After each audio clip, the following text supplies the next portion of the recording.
observations, well, they lead to certain problems in explaining this stuff, questions. Well, how did so many species get from one point of origin, based on these biblical representations, right, to all these isolated places on the planet? You started out in one spot, well, how'd you get way over there, and way over there, and way over there? That's a basic question. And then, what does all the similarities and the differences mean, right? Like in those birds. And look at the isolated, like the glossy-nosed turtle up here, right? Completely, it's nothing like it anywhere in the world. One little tiny spot, that's it. Nothing else. Look at the penguin, same basic idea. So what does that stuff mean? That's the first. Next is comparative morphology. So when you take a look at organisms, similarities and differences at a close perspective, up close, you see many similarities, but yet some differences among the groups. So here's our observations. I look at a human arm. I look at a whale flipper. I look at the wings of a bat. They look very different, yes? They do different things. What's your arm designed to do? Grab them. Yeah, grab things and club things. That's what it's designed to do, right? Well, what's a bat's wing designed to do? Fly. What's a flipper on a whale designed to do? Swim. And then mostly just to do angles for basically control of turns and things like that, right? Okay, here's the thing. They all have different functions. But if I was to peel off the skin of each, what's underneath them? Bones. And they're the bones of your hand. They're exactly the same bones. So if I was to do modern tests to look at the formation of where those bones come from, they all come from exactly the same place in development. And they're phalanges, they're fingers. So if I was to peel off the skin on that bat's hand, there are 5 fingers underneath there. They're just elongated and thin and light. And see this little tuft of this little fold of skin right here between your fingers? All it is that just goes out to the tips. That's it. It's just been modified. Underneath that flipper, guess what there are? There are 5 fingers underneath that stuff. They've been modified and fused, but they're still sitting there, right? So we can kind of run down the line. The top one is like a lizard's foot. 1, 2, 3, 4, 5. There's all the phalanges, just like yours. The next one is kind of interesting. See, it has this one long, turn the lights down just a little bit so you can see these a little bit better.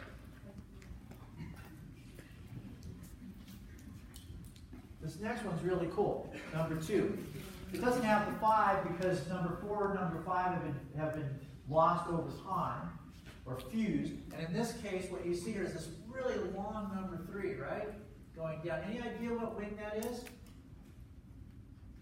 What animal it is? It's no longer alive. It is a dinosaur. You know which one? That is a pterodactyl, pterosaur. All right? It's a pterosaur wing. But it still had fingers underneath here. Pterosaurs are thought to be gliders. It's really cool. We think of pterosaurs as being these big giant animals from all the depictions in the kind of books you read when you're little in the movies that you saw and everything. But pterosaurs were an amazingly diverse group. They range from things that were 15, 20-foot wingspans to things the size of hummingbirds. How cool would that be to see a pterosaur the size of a hummingbird, right? Pretty neat. The next one down is your typical bird wing, where you modified the wing to a supporting strut for the feathers. Below that is the bat. They're called mega and microcarotera, which literally means hand wing, big hand wing and small hand wing. And then we have this one right here. That's a porpoise below. The 5 digits are right there. Peel off the skin of the porpoise. That's what you have. You have a human on the bottom. The next one up is an ungulate-like horse. Okay. So all that stuff is there. Same stuff, completely different functions, however, right? How'd they get that way? That's the basic idea. Whoops. That's the one I want. So those are our observations. Here's the questions. Why are some animals so different in some features, but so similar in others? When you look around, mammals have a lot of similarities, don't they? They have hair. They have mammary glands, they're hot-blooded, all kinds of similarities, especially take a look within a group like primates. It's all kinds of similarities, right? But there's another really interesting feature, too, in that when you look at us, are we perfect? We're about as far from perfect as there is. We get sick, we die. And when you look at our basic features, they vary, and they have lots of parts that don't work, or don't work very well. You have a classic one, you're sitting on it right now. What is it? That tailbone completely works, all right? Does nothing. Little short remnant of a tail that you used to have a long time ago, your ancestors used to have. Actually, there's a birth defect that actually gives certain human beings a waggable tail. Isn't that interesting? So certain human beings are born with a tail that can wag. You'll never know that. It might have been you, but what will happen as soon as you're born? They cut it off. They just snip it right off. You got a little scar there. You never know what happened, but you have it. So there's some really interesting things like that, right? Classic example would be right here. The tailbone on us, this is a rudimentary organ and no longer has any function whatsoever. Does nothing. The only time you'll even know you have a tailbone is if you broke it and it hurts. Right? That's about the only time you ever realize it was even there. Snakes are a really cool one. Like you go down to some of the snakes that have more primitive characteristics like pythons. What you'll notice is they have these two bones that run down the ventral surface and they're kind of free floating. They don't do anything. They're completely useless. And when you actually plot what those are, guess what they're the remnants of? Your pelvic girdle. I never seen a snake walking around on fours, but guess what? They have the bones to support legs. Isn't that crazy? Completely useless, rudimentary, doesn't work. Is that perfect? That's about as far from perfect as there is. So you have all these parts that don't work within these body plans. So lots of parts with no functions, right?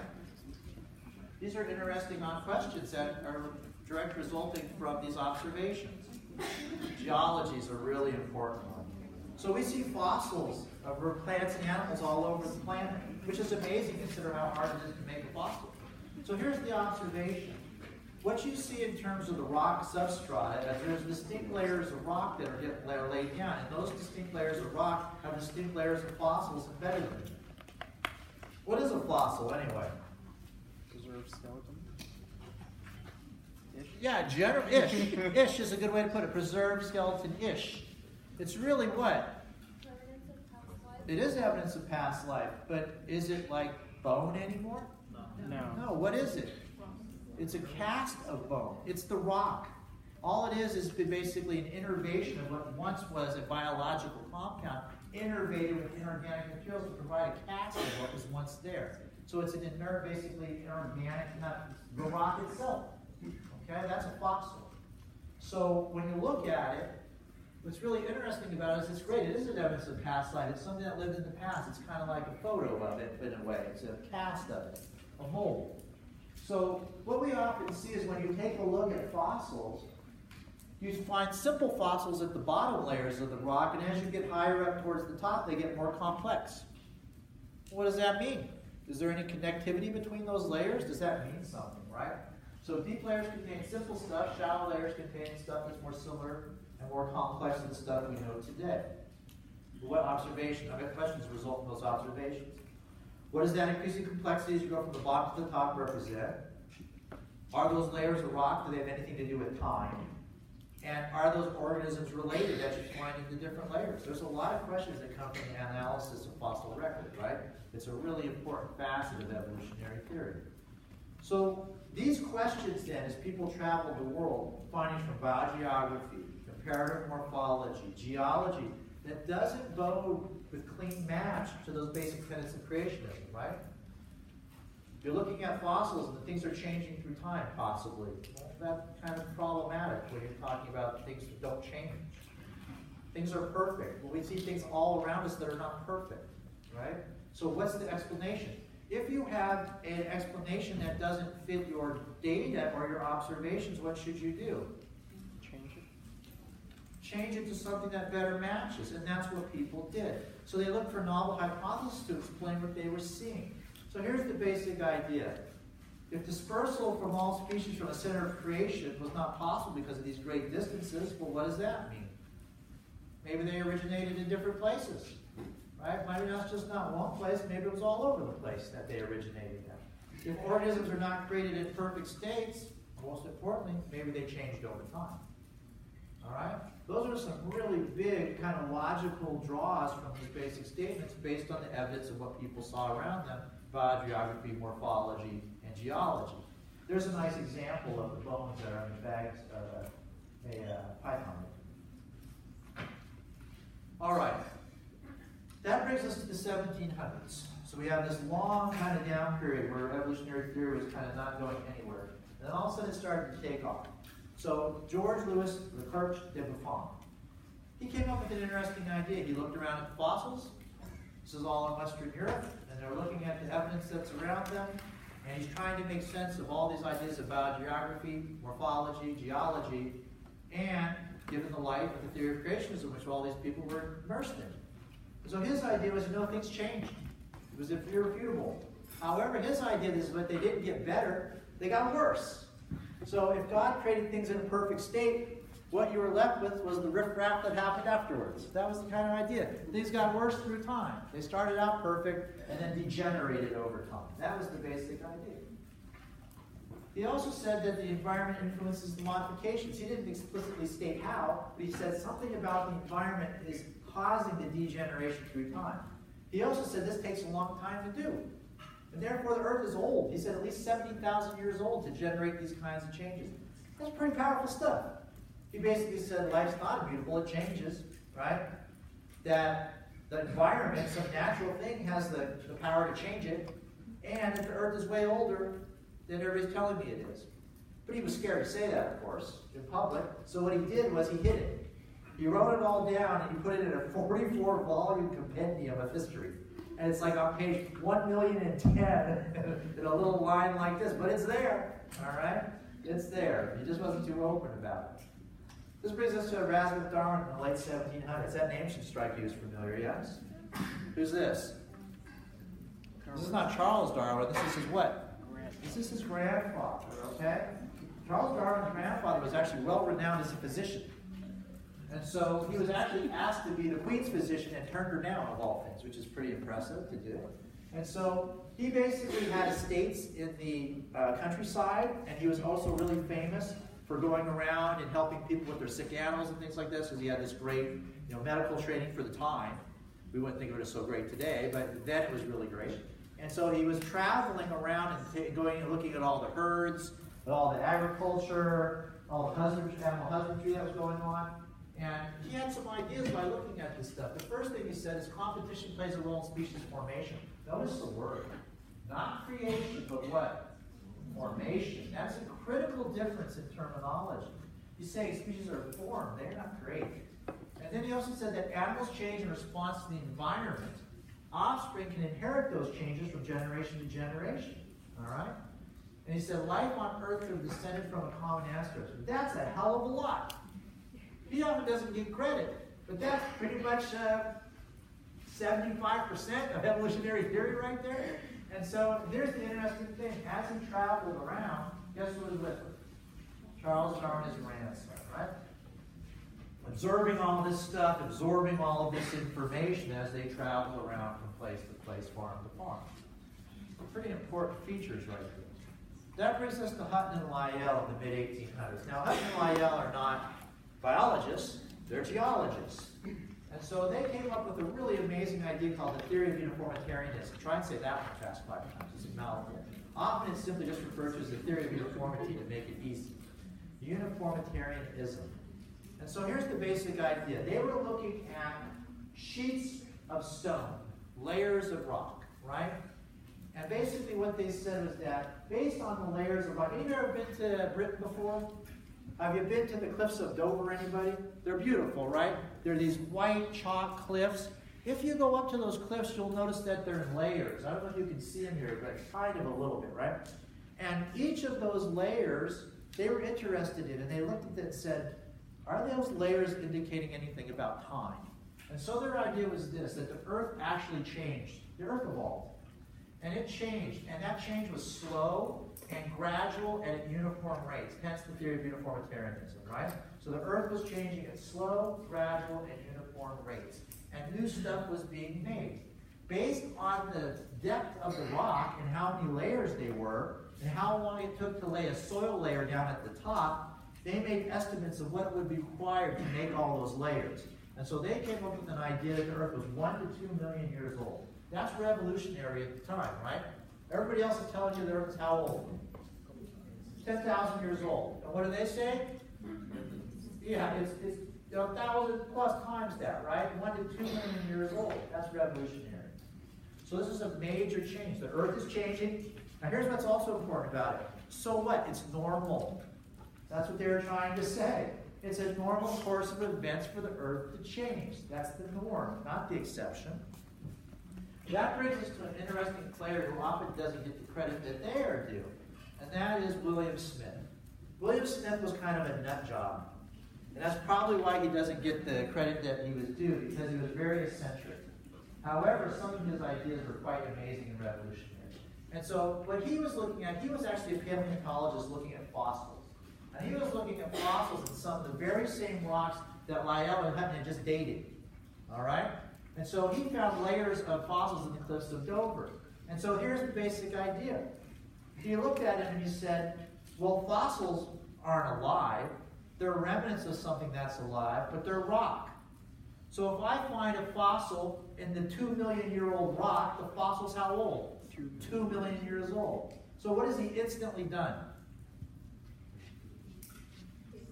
He's dated life to be what? Old. 2 million years old. So basically by stating that the fossils are linked to the rock, because they are rock, that the fossils are as old as the rock. That means life on the planet is at least 1 to 2 million years old. That shatters the norm that's 1,000 years old for life, 10,000 years old for life, right? So it's a really amazing and important feature that connects the age of the Earth to the age of the life that you find on it. That brings us to Cuvier. Anatomist biologist. Cuvier is a very important feature. So Cuvier is he's French, and his idea was this. He was looking around, he saw all the same evidence, fossils, biogeography, comparative morphology, geology. He's trying to make sense out of it, based on his beliefs, which are the theory of creationism. So here's his idea. Species go extinct due to catastrophes, like Noah's flood, right? So basically God would have a raft, because he screwed up in some way, kill everything that was there. Remnant survivors would repopulate the planet based on whoever was left. That was the basic idea, called the theory of catastrophism. So what you were seeing around you today and in their time were the survivors of past extinction events, not new species. Okay? Not new species, but survivors. So they represent the species that were basically not destroyed. That works well with his conceptions of theory of creationism, yes? However, it doesn't work well with what we know about biodiversity. So when we look at biodiversity, if his idea is correct, what should happen to biodiversity over time? It should have started out really big and then did what? Got smaller and smaller and smaller. But what do we know from fossil record? It started out small and gets bigger, bigger, bigger, bigger. So actually the fossil evidence completely contradicts the idea, because we have more biodiversity today than we ever were in the past, even with the extinction event that we're reckoning on the planet right now. Okay? His direct kind of conflictor, right? The person who was basically looking at the information but perceived it in a quite different way was Jean-Baptiste de Lamarck. They worked together in the same museum in France. They were colleagues. You can tell a lot by the standing in society based on what collection you got. So Cuvier was the collection of vertebrate animals and human beings. And Cuvier was in charge, and Lamarck was in charge of invertebrate collections and worms. So that kind of gives you an idea of their overall class standing, and that's what it was. Cuvier was a member of the aristocracy, he was very wealthy. And then Lamarck, on the other hand, was very much middle class, paid his own way through school, and so very different upbringings. But at the same place, in the same place working. So his idea was quite different. It was called the inherent acquired characteristics, or traits. And so his idea was this: environmental pressures and the internal needs of the organism would bring about permanent changes in the body's form and therefore function, right? And then you could pass that stuff on. So it was kind of an idea. He used the giraffe as a nice example of this. So here's his basic idea. Short-necked giraffes were born. Where's the best stuff to eat if you're a giraffe? Where would you want to eat? Hot. Because those leaves are newer, they have more chlorophyll content to them, they're not as tough with structural junk in them. You get a lot more energy reserve the higher up you get on the tree. So his idea was, what would they do is they would stretch. They would stretch to reach it, just like you go up to get high fruit or something like that. You reach and stretch up to get it. But his idea was this: there's an internal need to get higher. So over the course of a lifetime of stretching like that, then this thing called, he didn't have a great way to phrase it, that's kind of ridiculous now. He had this idea there was something called the fluida, which would flow into that area and subtly elongate the neck over a course of stretching. So maybe it was just a couple millimeters extra in terms of length. But because you were able to change it over the length of your life, you can now pass that on to your offspring, right? So their neck would be a little bit longer. And then they do the same thing. And lo and behold, after thousands and thousands and thousands of years, you get a long-necked giraffe. Is that accurate? Do we have any example of changing a physical trait today that you can pass on to your offspring superficially? No, it'd be like this. If you had your ears pierced, are your babies born with pierced ears? You have a circumcision. Is your kid born circumcised? No, it doesn't work that way, okay? So it doesn't hold with the facts. What's interesting about it, however, is he's closer to what we know today as modern evolutionary theory, because what does he say? The environment directly has an impact on what traits are expressed and passed forward. His mechanism is totally inaccurate, but his basic idea of the environment as an evolutionary driver is dead on, okay? Dead on. He came to basically call this the process of orthogenesis, which is what? Straight line evolution. Species A becomes species B, becomes species C, and so on up to present day species. I've seen that somewhere before. What is it? Where have you seen that in a visual form? That very first picture I showed you of human evolution, modern day being taught to our students, yes, at high school level. Orthogenesis, something from the 1800s has been completely discredited. That's being taught. That's what they think it is. If you talk to people about evolution, that's what they'll describe. If I go out to a lot of places, in California included, and talk to people, this is what they'll describe to me as evolution. It's how many hundreds of years old and inaccurate. All right, so both of these gentlemen were arguing the point. They had contradicting hypotheses to explain how things change through space and time. Well, there wasn't TV and there wasn't radio around and all that kind of stuff, so how did you do it? You got together in a room just like this, and one sat over there and one sat over there, and you debated. And that's what they did. And their debates were very hostile. They got really heated. There's some really interesting historical features, right, in terms of historical descriptions of these meetings, where like they had the grad students of one on that side, grad students of the other on their side. They'd be yelling at each other. There were reports of fights and stuff happening in the room. And I'm thinking, that's awesome. Because how have you ever been to a professional scientific meeting today? Any of you yet? You will if you haven't been there. So I've been to many of them. My primary take-home is they're god-awful boring. All right? And they're really much the same. It's mostly a networking system just to make contacts with colleagues and things like that. But the basic format is you come up, you give a little talk for about 12 minutes about whatever research you're doing. You have 3 minutes for questions, and then it just gets recycled all day long. And it's damn boring. So, and then all the conversation that matters happens in the halls between the meetings. Right? That's where it really goes down. But the stuff in there is kind of redundant, so it can be quite boring. And I was invited, I go to a lot of these meetings, I've had to, part of my job. And once I got invited, because I have a kind of a unique set of skill set, I do a lot of science education work, because there have been not many hard science, people in the hard science who specialize in that kind of education. So how to bring it to common outside of the scientists, right? The common population. So I got invited to this one place that was talking about teaching, but they didn't have a place to put me. Because there wasn't like the physicists, chemists, and biologists talk, right? So I got stuck of all things in the nutritionist talk. Why? I have no idea to this day, but I got stuck in that room. So I gave my little talk about something, I don't remember, it was something about science education. And then it was all these talks about nutrition. And in that time it was this, did you guys ever hear this, you are what you eat thing? You ever heard that term? That was really big whenever I gave this talk. And they were all talking about that. And I was just like, yawn, yawn, yawn. And I was sitting in the very back of the room. And I was thinking, the more I heard it, the more I started to think, that's completely wrong. That is so inaccurate. Because it's like this. If I ate a lead ball, am I lead? No, not lead. Leads actually can do bad things too. If I ate a ball of steel, would I then be a steel?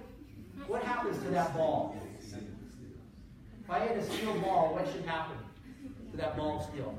I should just poop it right out. And nothing happens. Nothing happened to me. I didn't turn into steel. Right? I am not what I eat if I eat steel. And so basically that rule needs to be flip-flopped. It's you are what you don't poop out. That's what it really is, right? That's the biology of it. And so the more I started to think about this, the more I started to think I'm right and they're wrong. And so I was very bored at the end of the day. And so I decided at the end to express that to the last guy who came up, right? And so during the little answer session thing, I raised my hand and I expressed that to him, right? I go, oh, I hear this, you are what you eat. From a biological perspective, that's inaccurate. I go, you are what you don't poop out. And I thought it was going to be funny, haha. No. The first thing I learned is nutritionists have no sense of humor. And at a scientific meeting, there was dead silence at first, and then they turned around and looked at me and booed and hissed me. I was stunned. Right? And so I said, well, that was not anticipated. And so after the thing, I went up to the guy, right? And I'm all, hey, you know, I'm sorry, I didn't mean to be a jerk and embarrass you. But then all of a sudden my biologist kicked in, I said, but you're wrong. I started to tell him again, and then he pushed me out and walked out the door. And then I was like sitting there, and he was like, sir, you are blankety blank blank. And I was sitting there and I thinking, I've been booted this and I've been cursed at. And it was so funny because he caught me by such off guard. By the time he got out the door, that's when all the great things to rebut it came back to me. All the nasty things I wanted to say, but it was too late. He ran away. This is said, I've never been invited back to that meeting. We never go. And so funny, when I sit in these meetings, I often think of the Cuvier meetings and how energized they were, people screaming and yelling. Now I think, what would happen if I slapped the person next to me real hard and said, you're wrong? It's much more interesting meeting, right?